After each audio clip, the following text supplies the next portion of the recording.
Stop putting slicks on your vehicles. There are better alternatives out there than going out and buying a $5,000 beadlock and slick setup in order to put your 400 to 700 horsepower to the ground.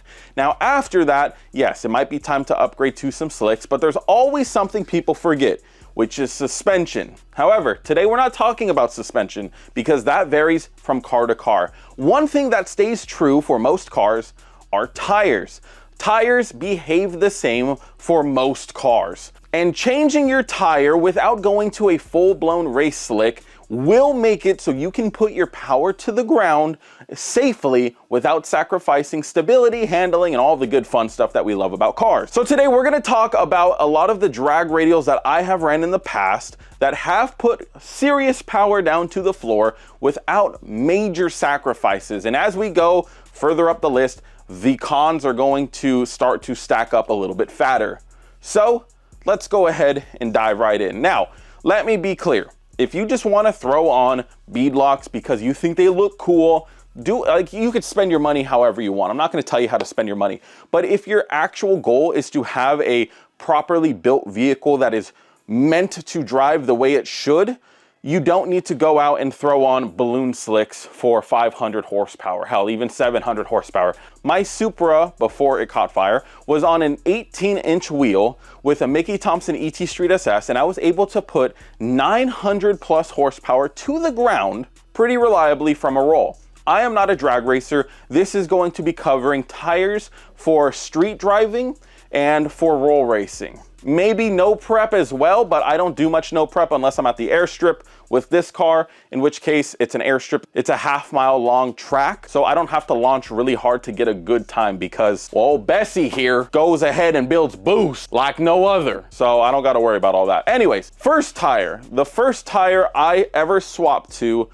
under my free will, which was, I went from a Michelin Super Sport, which is a decent tire on its own, to a Nitto NT05R. Now the NT05R is a drag radial. It has a nice soft compound contact patch in the middle of the tire, and it still has grooves which are decent for wet driving. I still wouldn't recommend going out with any of these tires and really driving in the rain, but some of them are more decent than others, and I would say the NT05R is definitely more on the decent side. It definitely has more tread than most of the other tires on this list. Now, with this tire, I was able to reliably put down 500 to 700 horsepower from a roll. We're talking second and third gear, 40 to 60 roll, and this was with dog shit suspension. I mean really dog shit suspension. So if you have decent suspension and you're looking for a pretty good drag radial that is stable, it is pretty affordable, it is good for different types of weathers and occasions if you happen to get caught out in the rain, the NT05R might be the tire for you. But now let's say, well, Drew, you know what? I actually, it rains a little bit more around here and I just don't know if I want to go with that aggressive of a drag radial. A tire that I personally have not ran, but I'm sure if I had a lower horsepower car would run, would be the NT555R2, which is a Nitto as well.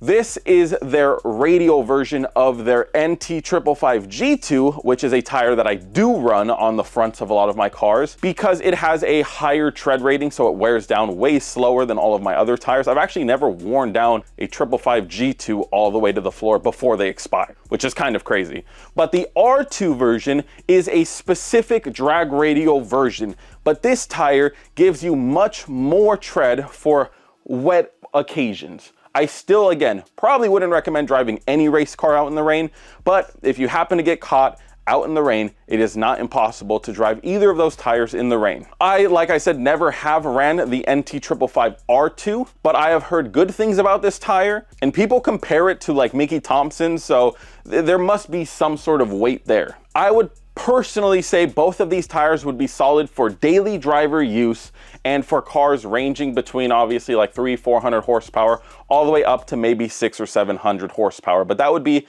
probably the max I would want to run horsepower wise on these cars to get consistent traction. I have a list here of quick specs. The NT05R is a dot drag radial tire. It hooks very well once hot for a very streetable tire. It has a big contact patch and it is dot legal, so you can drive this around, or DOT legal. I'm gonna say DOT because I don't feel like saying DOT. Now the tread life of the NT05R is going to be short as well, most of the other tires on this list, so I'm not gonna mention it every time, but you're not gonna go and see 30,000 miles out of these tires. Pricing for the NT05R ranges based on size between $250 to $450, and there might even be some more up or below that depending on when you buy. The NT555R2 hooks very well for a dual-purpose street and strip tire. It's very common on high horsepower cars. Again, I don't personally have experience with it, but I have seen it on high horsepower cars. It's got great tread depth and it lasts longer than the NT05R in normal driving circumstances. Most people claim to see about 10,000 miles of use for that particular tire, but again, it depends on how you drive,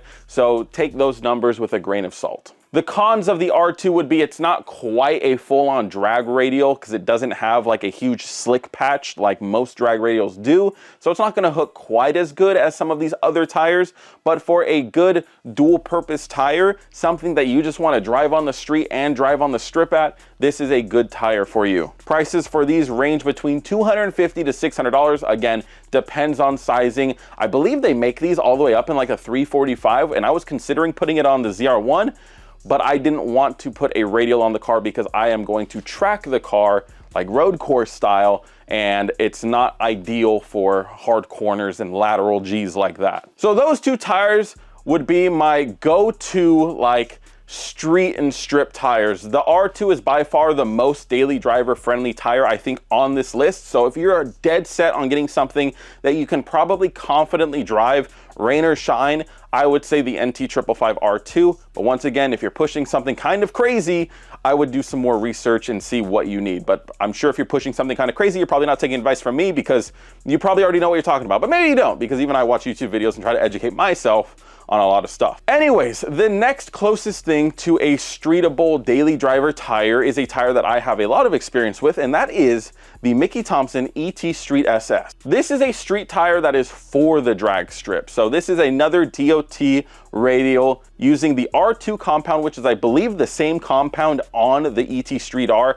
and the Radial Pro, but this one has much more grooves in the tire, allowing for water to go ahead and find channels, so you're less likely to hydroplane compared to something like a full-on slick. This is a very good tire in a straight line. This is the tire I had on my Supra, making 900 plus horsepower with an 18-inch wheel. So you don't need to go to a drag pack. A lot of these tires will come in normal sizes, so you can buy a normal size set of wheels, 18s, 19s, maybe even 20s depending on your car. Throw one of these tires on and you should still be able to have traction. Again, don't want to sound like a broken record, but it's going to vary car to car. However, that should be a good rule of thumb. This tire comes in a lot of popular sizes for people with drag packs like the 275 60 15, along with all of the other tires I think going forward on this list. So if you need like a bracket tire or something that fits within competition spec for some reason and you want this tire to be it, you could. Cons of this tire, I mean, it's still not ideal for rain, but it will work, and it also won't hook quite as well as a full-on race slick or a drag radial like the ET Street R or the Radial Pro. But if you have good suspension and your car's pretty dialed, I don't see why you can't make 1,000 horsepower and potentially hook on this tire. I've seen 1,000 horsepower cars racing on 17s or 18s in this tire. It's doable. You just have to have your car set up properly. These tires range, like all of the other tires, from about $250 to maybe $400 something. So it's not a super crazy expensive tire. Trust me, compared to something like a Cup 2, a Michelin Cup 2, a track tire, you're looking at $600 a pop probably for one of those. So the ET Street SS would be a great middle ground tire for somebody who's more inclined to go racing, but still needs a streetable tire. I think after this tire, the next ones don't really become streetable for a lot of people. And that's because we're moving on to the Mickey Thompson ET Street R. The Mickey Thompson ET Street R is one of the best tires on the market. It is one of the most popular, if not the most popular tire on the market. It has great high-speed stability. It has a great compound. It is pretty affordable, and it comes in all different sizes for all different types of wheels, which is a huge selling point. If you want to throw this thing on a Honda, you could. If you want to throw this thing on a Mustang, you could. If you want to throw this thing on a Jeep or a truck, you could. They come in so many different sizes that if you're running a 17, an 18, a 19, there's probably a size for you that will work without having to sacrifice a whole bunch of streetability. Now, This is still a DOT tire. It is still street legal, but this is probably the closest thing to a street legal slick that you can buy. I mean, the tread on this tire is like a pubic hair thick. And I have driven in the rain on these tires. I did actually a couple weeks ago get caught up in some rain. It was sunny when I left my house, and then it started raining, and I was on the freeway. Now again, I slowed down my speed. I didn't make any sudden lane changes. I avoided deep puddles and anything like that, but it was very streetable in the rain. I just really would not recommend driving this car in the rain, or this tire in the rain, if you can't avoid it, because I know so many people that have spun out and wrecked because of this tire. I know ZR1s that have done it. I know CTSVs that have done it. I know Mustangs that have done it. It is no joke a slick. That was gross. So if you're thinking to yourself, I'll probably be okay. It only rains like every other week here. I could probably drive this tire. Don't. You're going to end up on a t-shirt. It's not funny. This is not a tire that you should be driving in the rain, but it is a very good tire for dry occasions. If you need something that is going to hook and book, this is a very good tire. It was the tire I was running up until switching to the Hoosier DR2, which we'll talk about in a bit. And it's just a good all-around tire. I mean, I've done $170, $180 on these tires. It's very stable. It's a good tire. This is probably the most streetable drag radial that I've already mentioned. It's got a very stiff sidewall, which is stable at speed, good for hard launches, especially on autos. Now, this is where things start to get kind of confusing if you're new to drag radials. There are radials and there are bias ply tires. Bias ply tires are more tailored for manual cars. They have a much softer sidewall, which helps reduce the shock of the drivetrain for a manual car. I have never ran a bias ply tire, and there are some very scary trade-offs with that. So really quickly, let me go over them. One, the pros of a bias ply. Very great sidewall deflection. Your car is going to squat and wrinkle, and it is going to hook like no other. That's where the pros kind of end. The cons, they are very unstable at speed. I would not run this tire in anything more than like a half or a quarter mile, like in a quarter mile run. This is a drag strip only tire. There are people that street them. I just would not recommend it. You also need a bias ply front tire in order to help reduce the sway that your car will have. It's just really scary. Again, I know there's people that say, oh, you're not a man if you don't drive on bias ply. You're not a man. There's also other side effects of this tire. Since it is so soft and so wrinkling, there is more rolling resistance. Radials will be faster. It's as simple as that. The same car on a radial versus a bias ply, the radial will be faster. So I just stick with drag radials because it is just a lot safer and a lot more stable. And I'm not out here trying to break records. I'm just trying to have fun and go home at the end of the day. So I don't need all that. But yes, for autos, drag radials are kind of the move. You have stuff in the drivetrain that helps absorb shock and helps not just shove everything to the rear wheels like a torque converter. So it just makes your job a lot easier on hooking and booking. That's why it's a lot easier for autos to maintain traction and to hold traction. It's a lot easier. They don't got the man pedal. You know, we already know they can't shift, so building a car might be complicated for them too. So it's okay, We'll talk about that later. Anyways, yes, ET Street R, great straight line tire, great traction, great everything, great stability.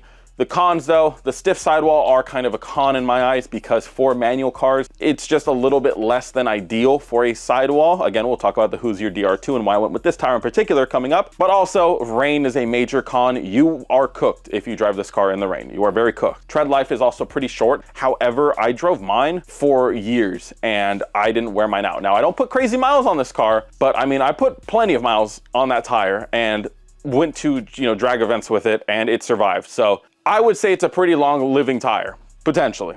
Also, it's not as forgiving as other tires if you get caught in cold temperatures.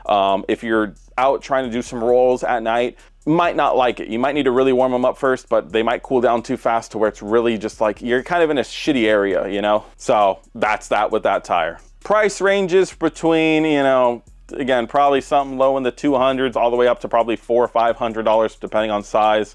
You can see a common trend with all these tires. They're all kind of in the same ballpark price range, which is nice because they are high wear items. They will wear down a lot faster than something like, an all season. something like this bad boy right here. So although, you know, spending 600 bucks on a set of tires isn't cool, it makes it hurt a little bit less, at least when you get great performance out of the tires. But now let's go to Mickey Thompson's top dog tire, another tire that I have ran, and that is the Mickey Thompson Radial Pro. So this is the ET Street R on a little bit of steroids. It is a not DOT approved tire.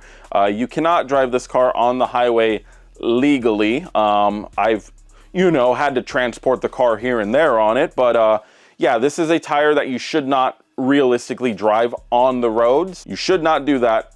Don't do that. It hooks and books pretty damn good. It's a pretty damn good tire. The major downside to this tire is the lack of sizes it comes in. It comes in really only very specific competition spec tire sizes, like a 275 60/15 and, you know, the 315 50 15, something like that. Those are the two sizes that I have ran. I ran the 275 on the Supra and the Mustang, and then I switched it out to the big boy, the 315, and they both performed pretty good. But again, the lack of sizes. If they made that tire in something like a 325 50/15, I think it would be a beautiful tire. I might have misspoken a second ago. I think it comes in a 315 60/15. So it's a giant sidewall balloon tire. I mean, when I had it on the car, people were like, bro, you got some car attached to your tire? Like, you got to figure that out. It is just, it's a massive tire. I also misspoke a second ago. This tire is DOT approved, but I don't think it's approved for highway use. Unless something has changed, my notes here say that it is DOT approved, and it's one of the stickiest DOT approved tires that you can buy with insane 60-foot potential. It's designed to take a lot of power without shaking the tire, and it's very predictable on prep surfaces. Tons of data out there for radial classes. The cons, there you go. Not legal for street use. Its heat cycle, compound, and tread aren't designed for it, which kind of makes sense because I think mine exploded after my 4-hour road trip on the way to Vegas. Coming back, actually. It made it there. I went and did a lot of fun stuff in Vegas with the tire, did a lot of like sliding content on the lake bed, and when I got back 10 minutes from my house, tire went explode. Tire went boom, so wasn't very cool. Needs a proper burnout and prep to shine. Not ideal for no prep or cold pavement. Tread life is basically a racing consumable. So this is the most race dedicated tire I think on this list, maybe right next to the DR2, which we'll talk about in a second. This is, again, not a tire that I would recommend on the street. Maybe this is why I had lackluster potential with this tire compared to the ET Street R. It's because it's not meant for cold pavement. It's not meant for no prep. This is a tire that is meant specifically for one situation, and that is for track use. I had pretty decent results with it, but I was also driving a 700 horsepower Supra with it and like a 900 horsepower Mustang with it. And on the Mustang, it did okay. It did about the same as the ET Street R, but on the Supra, it did really well. Less horsepower though, I guess. So if you're looking for a good streetable tire, I personally would not recommend this tire. I just personally would not. This is probably a very great track tire, but for the street, I can't confidently say I had great success with this tire. I think the trade-offs of it being, well, 1, illegal, and 2, 0 tread on it, so like any puddle you're cooked, it's just not worth it. If you are a hardcore strip guy and you are going to the strip every weekend, this is probably a great tire for you, and I wish you the best of luck with it. But for us street guys or, you know, low prep or no prep airstrip events, probably not ideal. But lastly, let's talk about the last tire on this list, the most recent tire I've been running, and that is the Hoosier DR2. Now, I went with the Hoosier DR2 because it is supposed to have a softer sidewall than the Mickey Thompson ET Street R. And it does. I literally was able to feel both of them off of the wheel, and one of them is significantly thinner, and that is the DR2. It has a much softer sidewall. I have also noticed on this tire that I'm able to do things that the ET Street R was not able to do. Granted, the ET Street R was a little bit aged, it was a little bit older, it wasn't expired, but it had plenty of heat cycles on it. I was not able to hook pretty reliably on that tire from like a second gear roll. And this car right now probably makes 850 wheel with the base tune. With that tire, I went out the other night in 50-degree weather and I did a couple second gear passes. I mean, it hooked pretty damn good. I mean, it put me in the seat like the Mickey Thompson had never. Now, there are some trade-offs to this tire that we'll talk about. The big one, it is not a road legal tire. This is not recommended for highway use. So I would not recommend using this on your car if you're going to daily drive it. Once again, I do not daily drive this car, and in the often chance that I am out on the street, I am very careful with that, and I have that in the back of my head. So do that at your own risk, I guess. Secondly, it has no tread. So once again, if I got caught in the rain on this tire compared to the ET Street R, I would have really been cooked, because this is literally a drag slick. This is the most drag slick I've ever seen drag slick. It is so slick, it is crazy. But the pros, this is, in my opinion, one of the best tires you can run on a high horsepower manual car. I've heard people say the Goodyear DBR is a great tire, and that was a tire I was really leaning towards at one point. However, I decided to not go with that tire because it has too soft of a sidewall, and for what I'm gonna be doing at the airstrip, I don't think that tire would be good. If I was a quarter-mile car, sure, 100%, I think that would be a great tire. But on a half-mile car where I'm gonna be seeing speeds of probably 190 plus miles an hour, no, I'm not gonna do that on that other tire. This tire, although less stable than the Mickey Thompson ET Street R, should be more than enough for my setup. And if I do end up going, well, when I do end up going to the track, I do plan on doing other things to the car to increase its stability. I might put a big ass wing on the back just so, hey, look it, we might lose a little bit of that top end with all of the drag, depending on how we have it set up, but the car's not gonna be shaking all over when we're doing a $180 and a $190. We'll have to see though at the next event. Pricing for this one, for these are 325 50/15s. I think I paid $340 a tire. So plus or minus that, depending on your size. This is definitely one of the bigger sizes that they have. So you're probably looking at anywhere between $250 to $400 again per tire. But as of right now, I love this tire. I think this is my favorite tire that I've ever ran. But again, it's only for this very specific setup. Would I put this tire on something that I'm gonna daily drive? No, I wouldn't. Honestly, if I had a car that was between 500 and 600 horsepower and I was gonna daily drive, I'd go with the R2. If it was between 600 and 700 horsepower, I would go with the ET Street SS. Hell, even all the way up to 800 and 900, you could potentially get away with the ET Street SS if you have good suspension and good just tuning in your car. If it's not an instant crazy hit, you could probably get away with that tire. Now, if you're going up to 800, 900 horsepower, you want to probably start looking at something like the ET Street R or the DR2 or even the Radio Pro. But again, the Radio Pro I would only recommend for track use. So that's my list. Those are all of the drag radial tires that I have personally ran on my car, except for the R2. I have ran other tires that I've tried to use for drag racing or roll racing, like the Toyo R888R. Not a great tire. It's a good clout tire. I mean, it's very sexy looking, but I didn't even get halfway through that tire before it became hard as a brick and it just became pretty much useless. Like, I was in my Supra making 700 horsepower and in fourth gear I would get on it and it would just break loose. It was the scariest, sketchiest tire I've ever ran by far. Did not survive at all. But other than that, all of the other tires on this list I would highly recommend. I do think all of the other tires on this list are very solid. There's definitely a tire on this list for you. You don't have to go out and buy a 15-inch or 17-inch drag pack. You don't need that. Now, if you really want it, again, spend your money how you want. But if you want your car to still be streetable, still be able to take corners a little bit fun and fast, you can definitely get away with like an 18 or 19 with pretty much any of these tires. But let me know your guys' thoughts down below. What drag tire out there do you run? What tire did I miss out on? And is there a better tire in your mind that would probably suit what I want for my car? Comment your thoughts, subscribe, and until next video, peace.